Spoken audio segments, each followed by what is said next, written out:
என்னன்னு தெரில, லாஸ்ட்டு 2 டேஸாகவே வந்து மல்லிகைப்பூ வந்து கொஞ்சம் கம்மியாக தான் வந்துட்டு இருந்துச்சு, காக்கரட்டான் தான் நிறையா வந்துட்டு இருந்துச்சு. அதுவும் இல்லாமல் செடியிலேயே வேறு நிறையா மலரவும் ஆரம்பிச்சிருச்சு. அதனால இன்றைக்கி காலையில் நேரமே அதெல்லாம் பறிச்சாச்சு.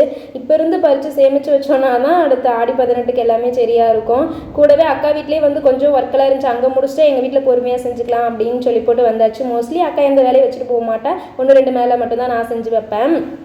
கூடவே இன்றைக்கி வந்து கேரட் ஜூஸ் வேறு அடித்து கொடுத்துருந்தேன். காலையில் இன்றைக்கி நான் முழிக்கும் போதே அது மூஞ்சியில் தான் முழிச்சிருந்தேன். வேறு இன்றைக்கி குடிச்சிருந்தேன், ஃபஸ்ட் டைம் குடிக்கிறேன், ஆனால் செம்ம டேஸ்ட்டாக இருந்துச்சு.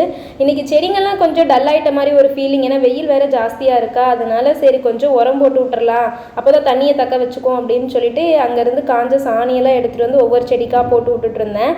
நான் அதிகமாக வந்து இப்போ பேசக்கூடிய செடிகளில் ஒன்று இந்த ஒரு மணி பிளான்ட்டு. ஏன்னா நான் டியூஷனுக்கும் இங்கே தான் உட்காருவேன்னா, அதனால் அப்பப்போ இதை நான் பார்ப்பேன். அதை பார்த்தா ஒரு ஸ்மைல் எனக்கும் வரும். அதனால அதுக்கு மட்டும் கொஞ்சம் எக்ஸ்ட்ராவாக வரும். ஏன்னா நமக்கு பிடிச்சவங்களுக்கு எப்பயுமே எக்ஸ்ட்ரா செய்கிறது தானே நம்ம பழக்கம்.